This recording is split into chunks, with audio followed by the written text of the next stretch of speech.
Então vamos ao segundo ponto do nosso segundo tópico. Se você não viu o primeiro ponto, volta e vai lá ver o primeiro ponto, né, do segundo tópico, da visão panorâmica do livro, onde eu trouxe as informações principais. Aqui agora eu quero fazer uma abordagem de como então o livro, de como nós podemos estruturar o livro de Jeremias, do profeta Jeremias, e a partir dessa estruturação estudarmos a obra, né? Estudarmos então o livro do profeta Jeremias a partir da sua estrutura. Aqui eu dividi em 5 partes, a gente vai até dar um pulo, né? Não vamos seguir de forma cronológica, mas depois nós vamos então pular. A estrutura do livro está dividida em 5 partes. Você vai ver que na primeira parte do livro nós temos o chamado do profeta Jeremias, no capítulo 1, né? E aqui eu quero destacar, eu vou destacar de cada um desses tópicos, né, da divisão, eu vou destacar um versículo. Aqui eu quero destacar o versículo 5, né, com referência ao chamado do profeta Jeremias. E o versículo 5, ele diz o seguinte: antes que eu te formasse no ventre, eu te conheci, e antes que saísse da madre, te consagrei e te constituí profeta às nações. Então aqui nós temos o chamado, né? Deus já conhecia Jeremias antes mesmo dele ser formado no ventre de sua mãe, e antes que ele saísse, né, nascesse, né, ele já tinha sido então consagrado e constituído como profeta entre as nações. Então é um capítulo, esse capítulo, né, na estrutura, é um capítulo importante, onde nós vemos então o chamado do profeta Jeremias.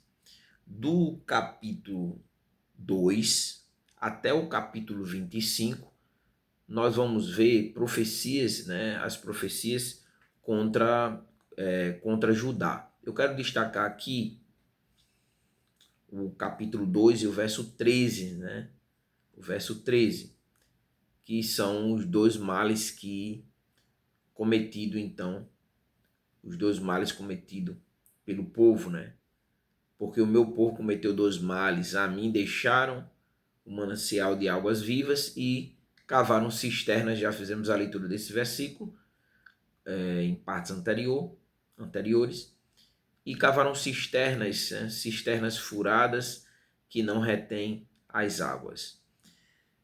Do capítulo 26, então aqui nós temos primeiro chamado de Jeremias, capítulo 1, depois as profecias contra Judá, né, do capítulo 2 ao capítulo 25, e do capítulo 26 até o capítulo 38, nós vemos então os sofrimentos do profeta. Eu quero aqui destacar o capítulo 20 e o versículo 11, né, onde você vai ver o Senhor como sendo o defensor do seu servo, né?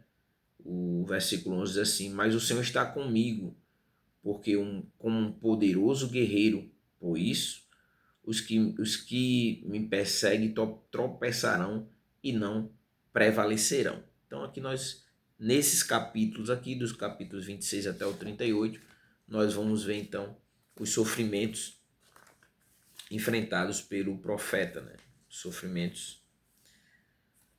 Os sofrimentos do profeta Jeremias. A gente vai pular agora, e vamos para o capítulo 39.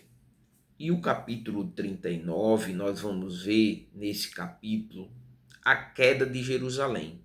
Eu quero destacar aqui o capítulo 39 e o verso 3, né? Onde nós vamos ver então a queda de Jerusalém.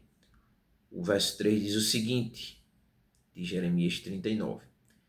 Entrou o rei da Babilônia e todos os seus príncipes se assentaram na porta do meio, né? Então aqui nós temos a queda de Jerusalém, né? Alguns dizem 586 a.C. E a gente vai voltar agora o nosso quinto ponto. A gente vai voltar, pois a gente pulou, né? E agora a gente vai voltar para o capítulo 30 ao capítulo 33, né? Onde nós vamos ver então a promessa de restauração, do qual já tratei,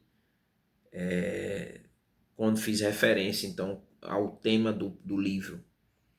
E aqui eu quero destacar o capítulo, eu quero voltar um pouquinho, e eu quero destacar o capítulo 29. Eu quero destacar um versículo do capítulo 29 e o verso 11. Mas a promessa de restauração, você vai ver essa promessa descrita no capítulo 30 ao 33. Mas aqui eu quero voltar um pouquinho e ler o capítulo 29.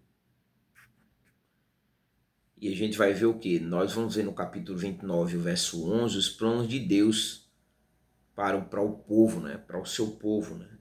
E aí, dentro desse contexto de restauração, o versículo 11 diz assim: porque eu sei os planos que tenho para vocês, diz o Senhor, planos de paz e não de mal, para lhe dar um futuro e uma esperança. Então, vamos na sequência, no capítulo 30 até o 33, nós vamos ver então a promessa de Deus de restauração para o seu povo. Assim nós encerramos então nosso segundo tópico do nosso estudo sobre o livro do profeta Jeremias. Nós vimos então nesse segundo tópico, o primeiro tópico foi uma breve introdução, nesse segundo tópico nós fomos para o livro, né, entender um pouquinho as informações extraídas do livro, e aí nós vimos na primeira parte as informações básicas, né, autoria, tema, contexto e assim sucessivamente. E agora, nesse segundo ponto do nosso segundo tópico, nós vimos a estrutura do livro, e eu dividi aqui em 5 partes. Então, quando você for estudar, quando você for para aquele capítulo, você já sabe sobre o que aquele bloco de capítulos ele está tratando. Assim a gente vai encerrar então o nosso segundo tópico do nosso estudo, né? A visão panorâmica do livro. O nosso terceiro tópico, aí nós vamos então vamos estudar um pouquinho sobre quem foi então o profeta Jeremias, e aí nós vamos ver alguns pontos sobre a vida do profeta Jeremias, a sua insegurança. Nós vamos ler o texto, vamos ver a sua insegurança, né? Porque Jeremias era chamado de profeta chorão, e os sofrimentos enfrentados pelo profeta Jeremias. Aí, na sequência, nós vamos trazer algumas observações sobre o livro de Jeremias, o nosso quarto tópico, né? Nós vamos ver que ele é um livro sobre coragem e é um livro também sobre persistência. E nós vamos entender o porquê, então, esse livro tem esses dois pontos a serem observados. Então é isso, né? Se você não viu as partes anteriores, vai lá, né, e acompanha todo o nosso estudo sobre o livro de Jeremias, e vamos então para o nosso próximo tópico: quem foi o profeta Jeremias.